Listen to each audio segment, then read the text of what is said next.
So today we're going to be looking at the iClicker cloud software, and this is what's going to be on campus there. You're going to find this on all the classroom computers, or at least most of them. If you don't see it on there at some point, obviously let us know or let somebody on campus know, and they should be able to get that for you as well. So today we're going to be looking at kind of just a quick overview of what iClicker is and what it does, the grading functions, what it looks like to grade and send over to Canvas, really kind of talk about just really the getting started things, and then really jump into using the software so you can see it. It's really not very complicated, but there is a decent bit of steps here. So in terms of going through it, I'm going to try to get through in about 40 minutes or so. Hopefully we can do that on just the basics. And then towards the end, if there's time, I'll be able to show kind of some of the newer features that we have, some of the additional features, as well as leaving time for some questions at the end. As Cameron said, if you want to drop questions there in the chat, we can try to make sure we get to those as quickly as you have those. I'll try to make sure I stop throughout kind of at different portions as well to check in. So as far as what iClicker is that makes it a little bit different than maybe what you've used before is that it works with any presentation software, and you don't have to integrate anything into iClicker, and you don't have to integrate iClicker into anything else. What iClicker does is it hovers over whatever's on your screen, takes a screenshot of that, and uses that as a question. So the questions are static in terms of, if it's multiple choice, it's always A through E. If it's a short answer question, it just gives them a text box. So it is very flexible in terms of, what they can do or what kind of questions you can ask, and I'll show that kind of as we get going. Students can use the iClicker mobile app. So either if they have the iClicker, or excuse me, the iTunes or Google Play stores on their phone, they can use the app from there. But they can also use their web browser on their phone or any laptop or tablet to participate as well. You can set a geo fence around your classroom to make sure that students are actually showing up into your classroom to participate. And if they're not there, they are locked out. You can instantly collect feedback, and students can actually use those screenshots that I was talking about that iClicker takes to create study guides. So that way you're not having to create extra study guides based on your iClicker questions. They have those later on their own. Again, so you can run this from a classroom computer. You can use this from a laptop, and I'll talk about requirements here in just a bit. But you can easily download grades or sync them with Canvas, so you can, again, send that over at the push of a button. And with that, we have our roster grade sync. So you can export your grades manually and upload them into Canvas. That does work, and there are a number of people who like to manipulate grades after they've sent or after they've taken polls and things like that. But you can also send grades over at the push of a button. And with this roster grade sync, what it does is it actually imports your roster from Canvas, sends that over to iClicker. iClicker then populates the class with that. And then when you're ready to send scores, you can push a button and send grades over either as a single column that updates throughout the semester, or a multi-column situation where every grade from iClicker goes in as a separate score into Canvas. So what you need as the instructor. So the first thing you need to do is go in and create an instructor account. So the instructor account is free for all instructors, doesn't matter the campus. However, ASU does have a site license that I'll talk about here in a bit that makes it even better. So you will do that here at iClicker.com. So you can go right here to create an account, or you can go to sign in and use your single sign-on. If you go to instructor here from create an account, it'll ask you what institution you're a part of.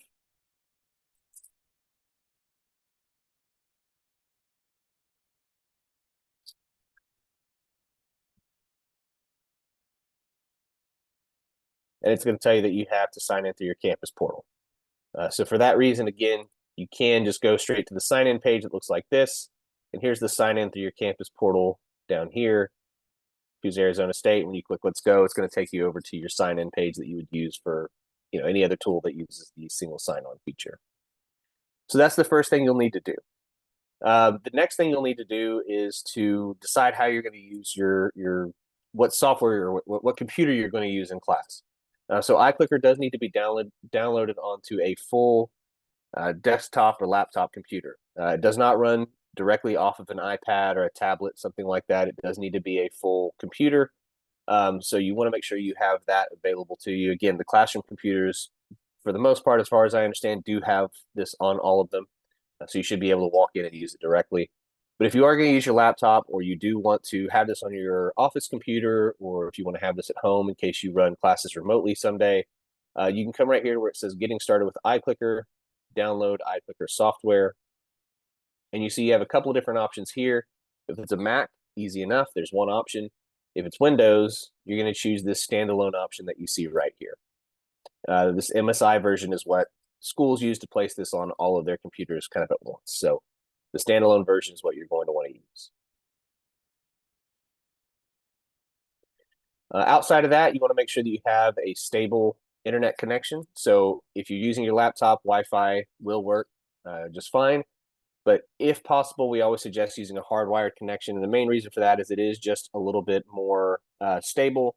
And because basically, as the instructor, your internet is the most important. If your Wi-Fi cuts out, the system will shut down. And so you want to make sure that you have the strongest wall or the strongest internet possible.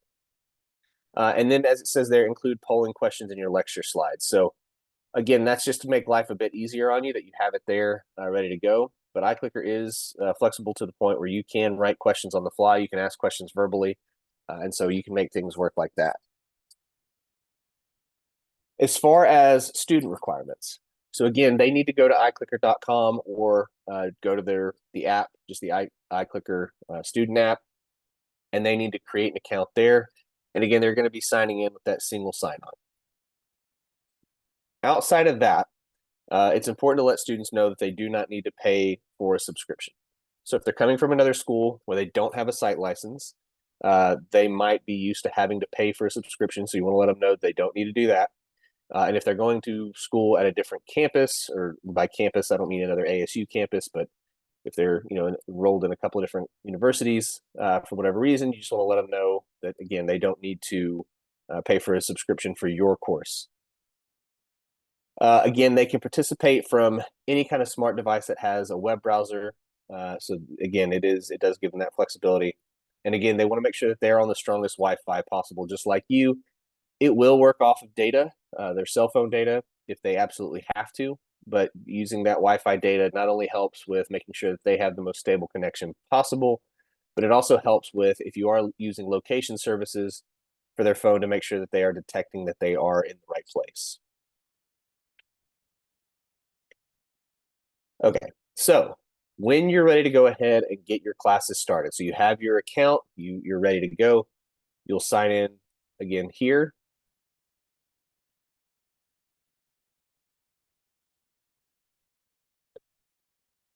And you are going to use the campus portal that's down at the bottom of this page. I don't have that single sign-on, so I'm just going to go ahead and sign in here. And the first time that you log in, your course page here is of course going to be blank. To do your first course, you're going to go right here where it says create new course. And you're always going to want to choose this full course option. So something that I've seen tripped up schools that especially have this site license available to them is that they see that this says free for students and think that's what they need to use. This is really for schools that don't have that site license, who don't want to have their students pay for another tool. So you have this available to you there on campus with the full course option. You still have attendance available to you. You also have polls, quizzes, and assignments. So this is really what everyone on ASU should be using. As you fill out or create your account, it's going to ask your institution. Of course, it's going to be easy because it's using the SSO, so it'll populate that for you. So you'll have that ready to go for you here.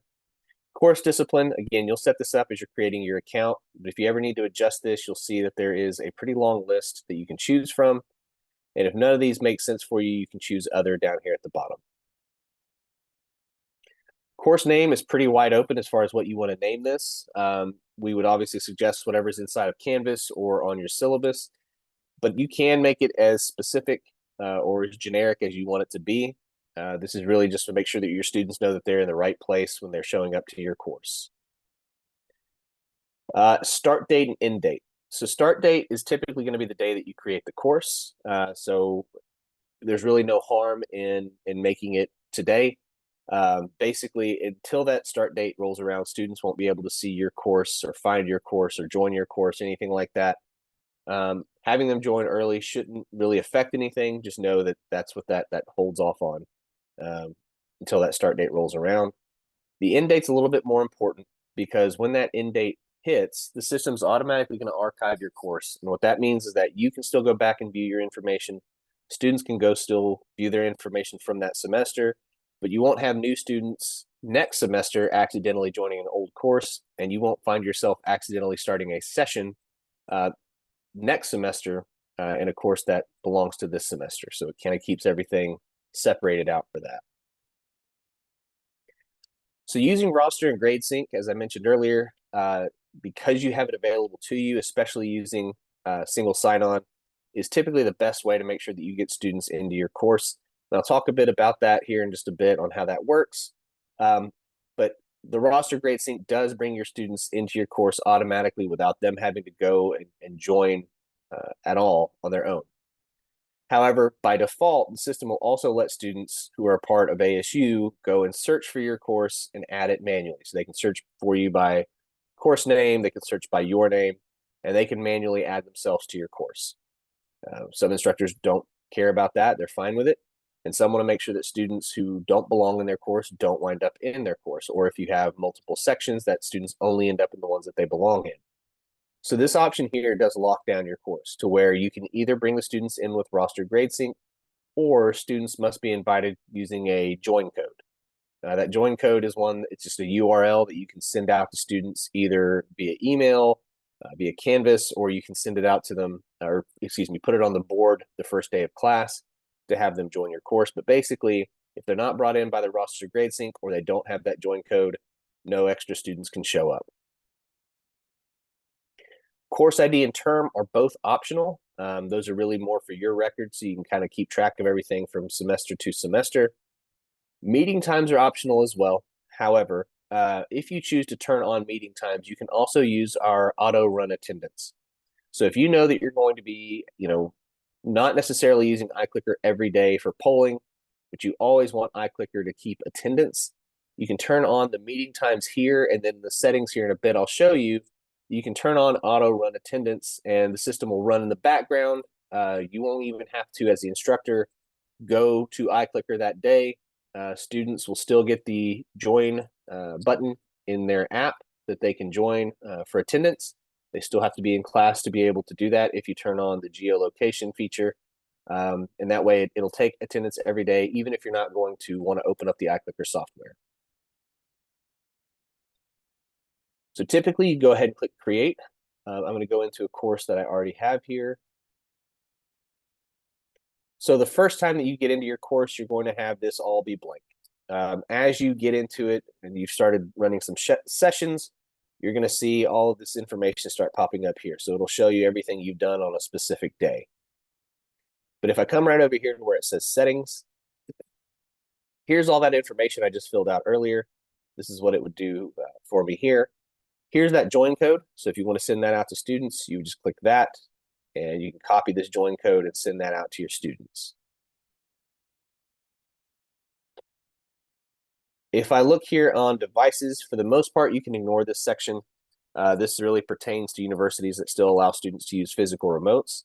If you're somebody who does do that and you want to still do that, just know that it is possible using an iClicker base. So if you are somebody who has been a long time user and you're coming over this, maybe you used iClicker Classic in the past and you have that base, you can still use that, still have students use remotes. The thing to keep in mind is that those remotes are an extra fee for students, so it's not included by the site license, and students do still have to have an iClicker profile to use those remotes. So everything else is going to be the same, and again, it's just that would be kind of an extra cost there.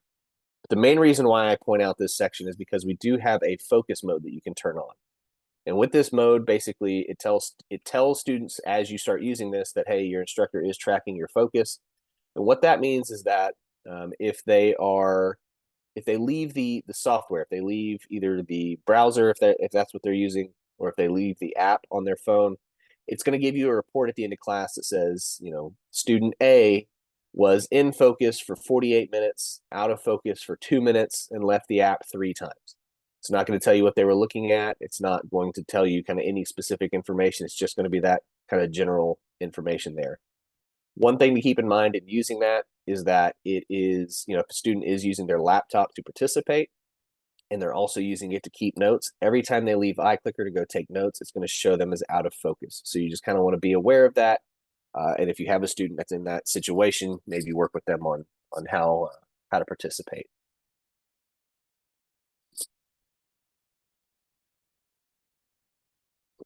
As far as attendance, so just to keep this in mind is that attendance data lives inside of iClicker. What I mean by that is that polling information like points from polls, quizzes, and assignments, those are what transfer into Canvas. Attendance data by itself does not go into Canvas. So there are workarounds to this, like we have participation scores that can be given to students, and those can be used kind of as a de facto attendance, if that's really what you're mainly concerned with is the attendance portion of this. But just know that, again, it's not going to send attendance data over to Canvas. Because of that, you can turn on this alert here to where students, if they go above a certain threshold of unexcused absences, that they will get their name highlighted in the attendance portion of this. So you can quickly kind of see at a glance who's in trouble, who's fine, those type of things. If you want to turn on that auto run attendance, this is where you would do that. And as you see right now, by default, it's set for the full hour. However, you can change that to however much time you want it to be. So you can have it be during the full course. You can have it be the first 10 minutes of every class day, the last 5 minutes of every class day, whatever works best for you. That's how you're going to go ahead and set that up. As far as the location, so if I turn this on here, you're going to see that it's going to drop a pin for me. If you have location services turned on, you can go ahead and use the location button here, find my location. You can also search up here. We use Google Maps, so you can search by location here. By default, the system is going to give you 150 feet radius. You can go as low as 100 feet or up to 500 feet. By default, again, we have it set to 150, and I would say no lower than that is probably what you want, and that's just to make sure that you do have a little bit of wiggle room. 500 feet is quite a bit. If you're in a really large lecture hall, that might be something that you want to consider. But again, 150 and 200 feet tend to be the most commonly used radiuses that we have. The biggest issue that we run into with location services with students is that a student will come up to you in class and say, hey, look, I'm obviously here standing next to you. System, my phone is telling me that I'm across campus. To fix that, the main way to fix that, there's two kind of things to keep in mind. One, the obvious one, is that they have to allow for location services to have their location. We don't store that anywhere. It's literally just so they can check in. But they also want to make sure that they're using precise location when they allow for that, not approximate location. The other way to fix that, the other thing that we've probably seen fix more than 90% of these issues, if not higher, is that the student's phone becomes uncalibrated with their location. And this happens more than I ever realized before we started using this app. But to fix this, all they have to do is to place their phone or device into airplane mode for a few seconds, take it back out of airplane mode, and that'll recalibrate the GPS on their device and allow them to go ahead and check in. And that's going to help everything from iClicker to Waze to Uber. Any app that uses location-based services, it's going to help recalibrate for that. If a student isn't in that radius, this is what I was talking about just a minute ago, it will not let them check in for attendance, and it also will not allow them to answer polling questions. So it does make sure students are there in class participating. So up next on the top, you'll see there's polling and there's quizzing. One thing that I want to make sure everybody takes away from this if you're going to be using iClicker is that most of what you're going to be doing is polling. Quizzing is a nice feature as well, but polling is what 90% of our users are using day in and day out, again, if not higher. That is the one that's going to allow you, the most flexibility and everything else. So a lot of people want to call it quizzing or think about it as quizzing, so that's what they use. But polling is what you mostly want to do. And with polling, again, by default, the system's always going to take a screenshot of your screen whenever you start a question. And that's just how you can go back and be able to see what the question was and grade things. If you allow it to, the system is also going to send a screenshot out to your students of that screen so that they can see the question on their phone or their computer, wherever they're participating. And it's going to do that as soon as the question starts. If you want to make sure that students are actually in class, or if you just want to make sure that, they're having to look up at the screen while you're have class going, you can turn this middle option on here. And what that's going to do is it's when you send the question out to them, it's going to give them the answer options, but it's going to have a blank screen during the question. But as soon as the question's over, it's going to send that screenshot out to those students so they can still use those to create those study guides I mentioned earlier. The last option is to go ahead and turn off screenshots entirely. So they absolutely have to be in class to see those slides or questions. And that's this third option here. By default, again, the system is going to send out results to students. And what that means is it's not going to tell them what the student next to them chose as their answer, but what it will do is say, 70% of the class chose A, 20% chose B, 10% chose C. It's not going to tell them anything more than that, but that way they know kind of how the class is doing and kind of where they stack up. But you can turn those off as well. So points is really obviously what a lot of students are going to be most concerned with. And so you see right here, there is participation points and performance points. So participation and performance points are earned in kind of separate ways, but at the end of each session, they do get merged together. So your total score for the day is what gets sent over to Canvas, or your total score for the semester is what gets sent over to Canvas, depending on if you choose single column or multi-column grading. But regardless, those do get added together. So if there's an option that you don't want to use, let's say you don't care about participation points, there's not a way to exactly turn it off, but you just set the value to be worth 0, and it is as though it's turned off. But participation points are an all or nothing type of thing. So if a student answers at least 75% of questions, they get 1 point for the day. You can adjust that threshold here. So you have a few options what you can choose from, and you can adjust the point value to however many points you want it to be worth. As far as performance points, again, the default setting is that students get 1 point every time they get a question correct. You can also turn on points for responding. So this means every time they answer a question, they get a point. And every time they would get it correct, they would get an additional point. So every question is worth a total of 2 points. So in this situation, if you ask one question for the day, as far as performance points, students can earn up to 2 points. If you ask 10 questions, they can earn up to 20. So it really does a change every day based on how many questions you ask. A lot of instructors don't like that. They want every day to be worth the same amount of points. So for that reason, we do have this option here to score total polling session. So this is if the student, if you ask one question and the student gets it right, they get 5 points. If you ask 10 questions and the student gets 9 of them right, they get 4.5 points. So they are capped at 5, and basically it works backwards from there based on missed questions. The last thing to keep in mind on this is that points for participation, as I said earlier, do get added to points for performance. So if you truly want the session to be worth 5 points, you would either need to set this to 4 and participation to 1, or eliminate participation points, make that 0, and make total polling session 5. Quizzing we'll talk about here in just a bit, but just know, again, you can kind of skip over this because it is going to ask you these questions every time you start a new quiz, so it is a bit redundant, so just know that that's what's going on there. So let me go ahead and leave out of here really quickly so I can show what integrations look like.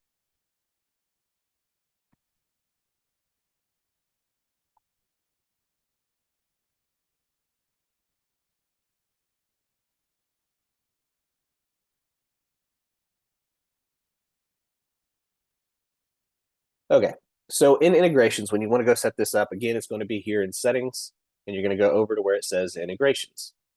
From here, you're going to say go to connect to Canvas, go to Canvas, and it's going to take you over to your sign-in page. So again, this is what mine looks like. I'm going to go ahead and click log in, and I'm going to go to where it says authorize.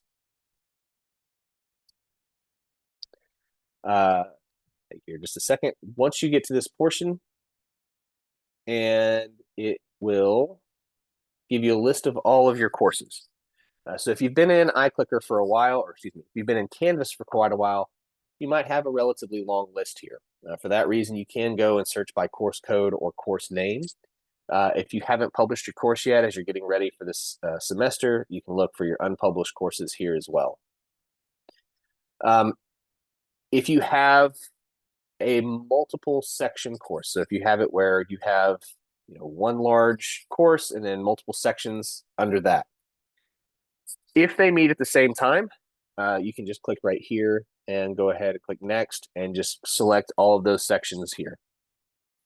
If those courses meet at different times, you would go ahead and choose that top level course the same way. And when you get to each section, basically each section would need to have its own iClicker course. So again, you create it for each time, go through that process, select the top course, and then only at this point select the sections that meet at that specific time. If you don't have any courses that have multiple sections, again, it's probably going to give you this screen. It's just going to give you the one section like this, and you can go ahead and click connect. At that point, you can go ahead and choose to sync your roster. I'm going to go ahead and hold off on that for now, but I'm going to show you what it looks like in a different course here in just a second. So we'll go ahead and sync my roster later. But the last thing is choosing how your grades go over. And again, you can choose to either send it over as a single column that updates throughout the semester or multiple separate columns in Canvas.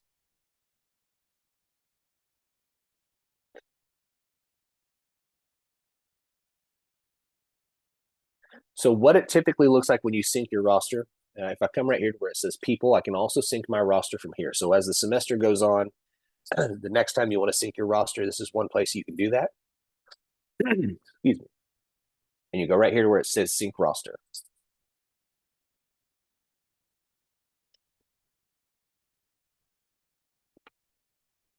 So it takes a few seconds, and again, larger courses, it may take a little bit longer. But especially early in the semester, you're likely going to see this type of message. So it's going to say, one student is good to go, or however many students you have. In this situation, we have one student who has action that may be needed.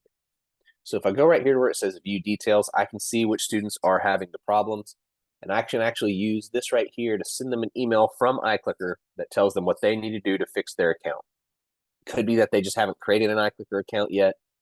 It could be that something is actually wrong. For the most part, it is at ASU that they just haven't created their account yet. But again, you can send that out to them, and they can get things fixed.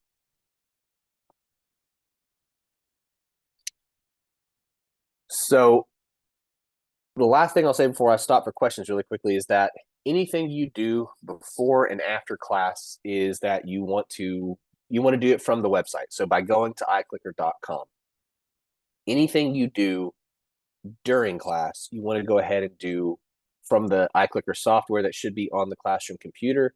And it looks like this little icon down here at the bottom. That's what the icon looks like. And this is the software itself. So again, I'll jump into looking at a live session here in just a second. But before I do that, does anybody have any questions they'd like to ask about settings or getting things set up?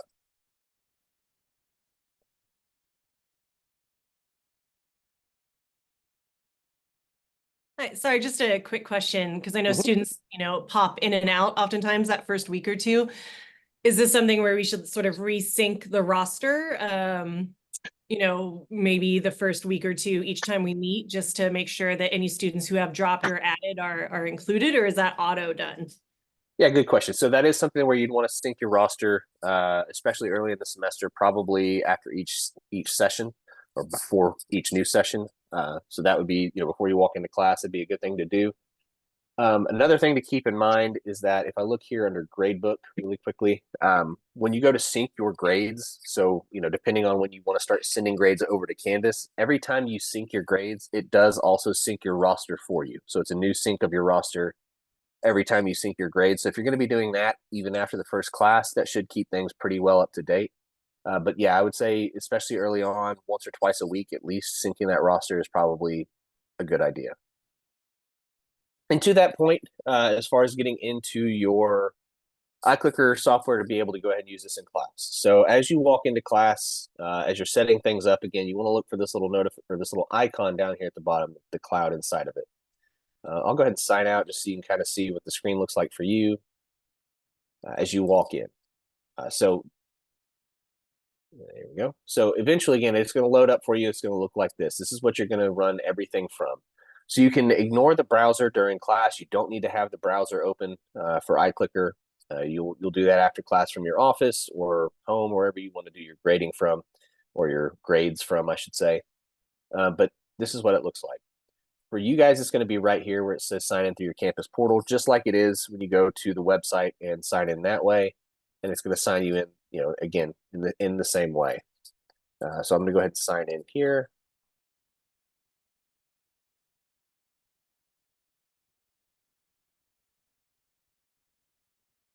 And when you pull this up, it's going to have all of your courses that you've created at the website.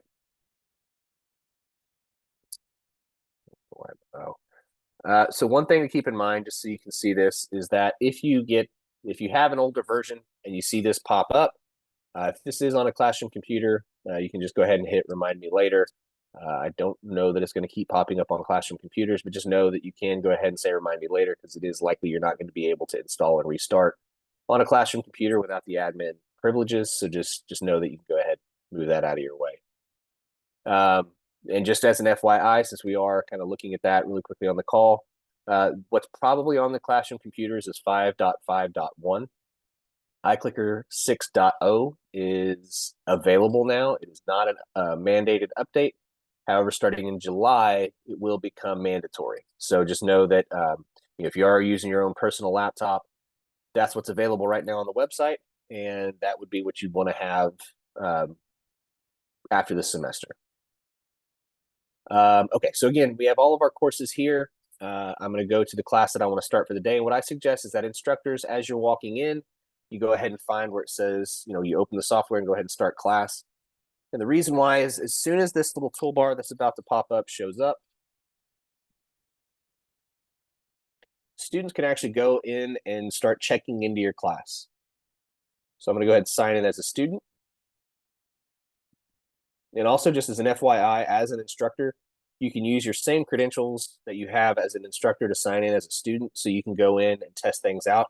And something I always suggest is that instructors have at least one test course to kind of go through and practice on these type of things that we're looking at. So you can add yourself as a student to that. But again, as this toolbar's up there, if students click on the class and they wait just a few seconds, they'll see this button pop up to say join. It's going to tell me that I'm checked in. And now they can go ahead and put their phone down until the first question is asked, but they are checked in and they're ready to go. When you get to your first question, you can go ahead right here where it says poll, click on that. And you're going to have multiple choice as the first option, but you have multiple choice, short answer, numeric, target, and multiple answer options.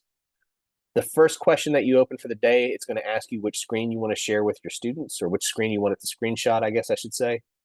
And so I would always suggest, if you've got multiple screens, to choose the whole screen for this the slideshow, whatever you're using.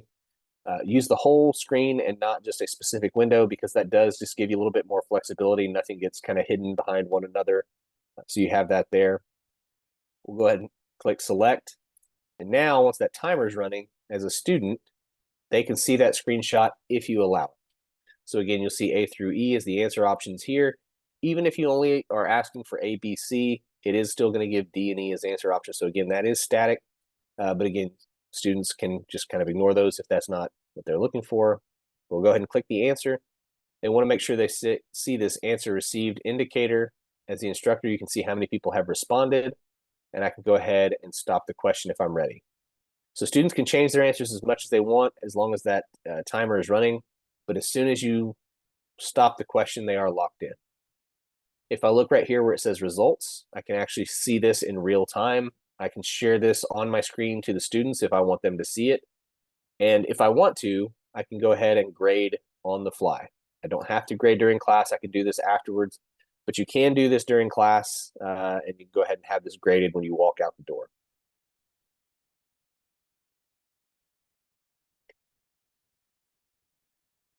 The next question type is going to be a target question. And just to show kind of that it is on the fly. So this is just well, I go back to it. This is just a URL to a link to a map. So there's nothing that was as far as built in. This is nothing special. It's just a URL I clicked on. But if I think of a question during class, and I just want to, I go and Google a map of the U.S. and I tell students to go, click on the state of Arizona, right? So I'm going to start this question. Students can go ahead and drop their pin wherever they think the correct answer is and go ahead and click send. Once they do that, so every question type except for multiple choice, they do have to click send. But we're going to go ahead and see, as long as we have that answer received indicator, we're going to go ahead and stop that. And when I look at results, the reason why I show kind of a wrong answer there is to grade this. If there is a truly correct answer on this, I can click and drag and kind of expand this out. The way that this grades is a box. So if it is kind of got an odd shape to it, where if I really have to include this little area over here, and I want to click and drag, I would, to be able to include the entire part of the state, I'm including parts of other states. So just know that if you do have kind of an odd shape, it is a box that you're using to grade. So, you might want to tell them click the very middle of the state if that's something that you're looking at, something like that. I just like to give that little kind of warning there. But now anything inside of that box is going to be counted as correct. And I can kind of bring this back down and minimize that back.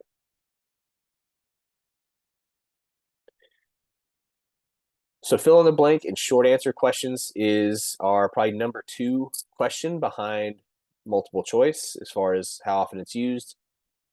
So with this option, students have 140 characters to use. They can, again, kind of, especially using their keyboard on their phone, they can usually get this answer in pretty quickly.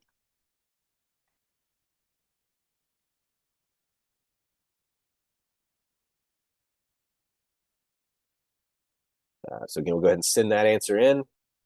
And then when I stop this, they are going to, or I can go ahead and show results. And with short answer, you're going to get potentially several different answers here. So if the answer is something easy and obvious, like the word blue, you're not going to have blue listed out 100 times by 100 students. It's going to list the word here, and it's just going to put how many times the student answered that. Capitalization doesn't matter, but punctuation and spelling do. So if the student forgets to type in the E at the end of the word blue, it is going to list that as a separate answer, and you can choose as many of these to be correct as you'd like. So if nobody gives me exactly what I wanted, I can actually type an answer here.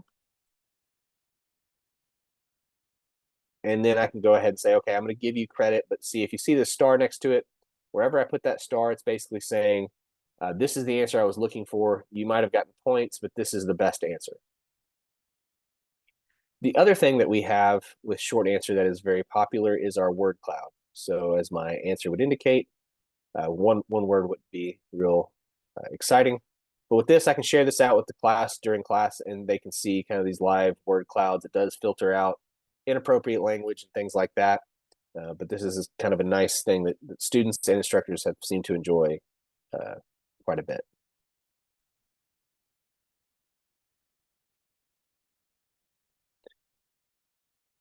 Numeric looks very similar to short answer. The main difference is that students are limited to 8 characters instead of 140, and it's a limited number of character types that they can use.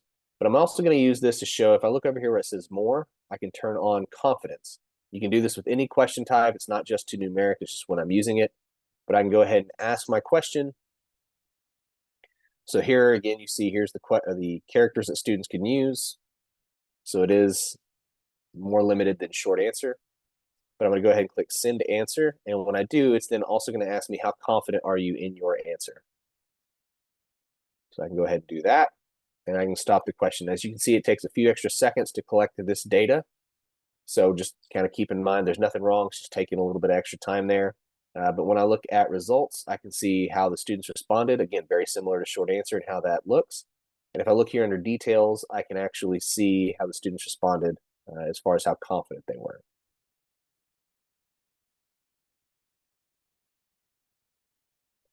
The last question type really quick is going to be our multiple answer. So I'm going to go ahead and use this twice.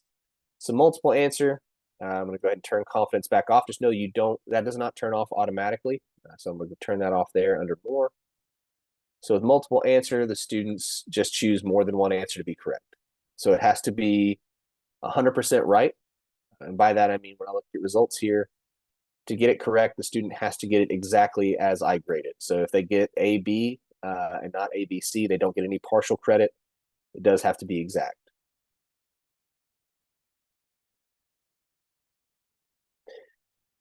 All right. And then lastly, as the slide would say, we have our anonymous questions. So that's all the question types that we have, but any of these can be used anonymously. If I look over here where it says more, I can turn on anonymous.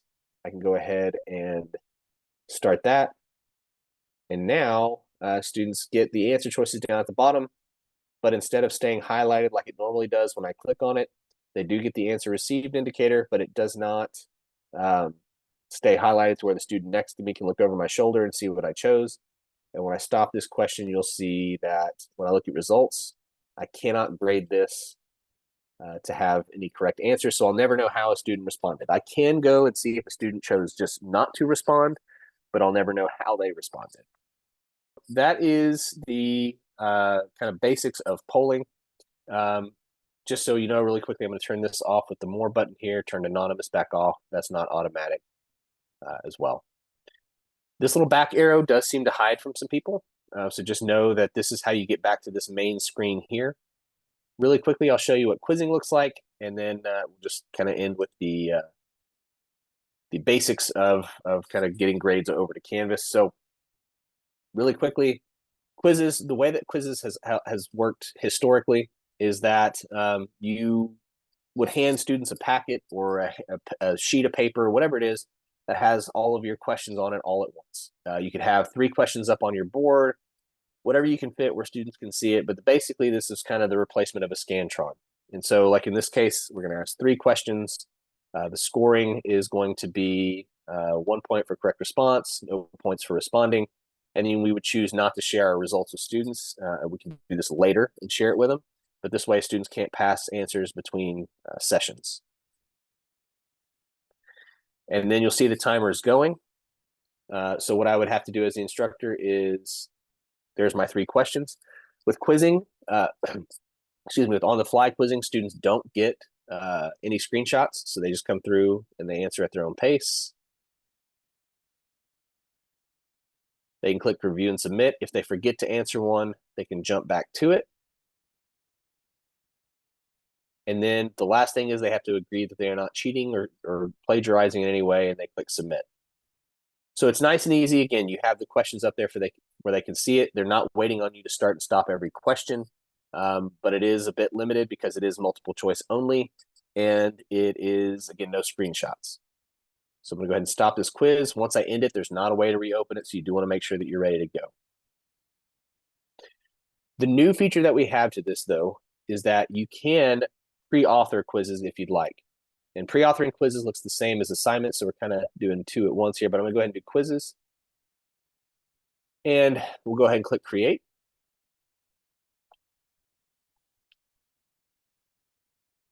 So again, same thing, points for correct response. Don't share with students. And with this, it actually does send out screenshots, so we can randomize questions so that students sitting next to each other won't get questions in the same order. And then we are going to basically take a PowerPoint where each slide is its own question. So slide 1 is question 1, slide 2 is question 2, etc. And we're going to place that into a PDF format. We're going to take that PDF and we're going to drop it right here, and we'll click next. And again, this can obviously be done before class starts. You can set these up, for the entire semester all at once if you'd like. But basically, we can come in here, we can delete questions that are not questions or don't make sense. With quizzing, you are limited to multiple choice and short answer. Again, I said there's an assignments feature that looks very similar to this. The difference is that with that, you choose the date and time that you want that to deploy and end, and you have multiple choice short answer as well as numeric and target questions available for those. We're going to go ahead and click create quiz though. And now when I start a quiz in class, I have these options down here. So again, in this case, it's just one. I'm going to click start. And again, as you can see, it's randomized. So question 2 is my first one here, but we'll go ahead and go through and answer the questions. Just like before, it is at my own pace.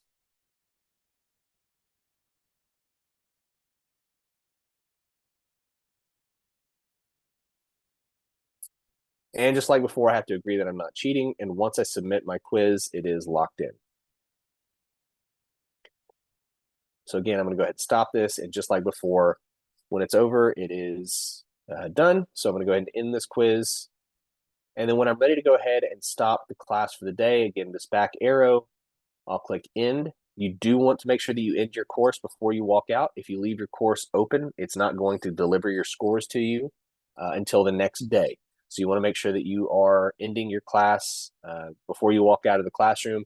And you can do that either just normally or with an exit poll. And with this exit poll, it's going to give students a notification that'll say basically that you've had some feedback requested. Generally speaking, this is automatic. They would get it immediately after class. For some reason right now, it is on a bit of a delay from our system. So it's going out within an hour after class, but it is more delayed than normal. But basically, it just says on a scale of 1 to 5, how well do you think you understood today's lecture? And then they have a text box where they have 1,000 characters to respond as far as any notes that they had from class for you or questions they have for you. And that comes in as a CSV file. Gives you their name, their email, their ID, so it isn't anonymous. I think, yeah, there we go. So it is coming relatively quickly.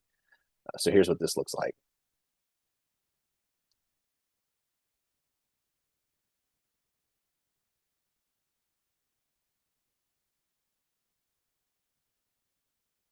All right. So from your side of things, after class, you're ready to be done. Again, you want to make sure that you go ahead and sign out if you're on the classroom computer. If you're on your personal computer or your office or wherever you may be, you can click right here on this ellipses and go directly to that course online. The other option is, again, just to go to iClicker.com and sign in like normal. But we can see everything that we've done for the day. So we had our 2 quizzes, our poll, we have an attendance, and the exit poll. If I look at the poll, I can come through and grade just like I did during class by clicking the image and then choosing the correct answer. If I look at a quiz, it's going to be similar as far as you just click the correct answer. But with quizzing, you do have the option to give feedback.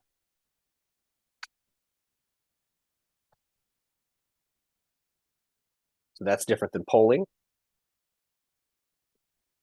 And really, that's kind of how you go through and grade things. If I look here at my grade book, here is where all the grades are. Here's their cumulative score, performance versus participation.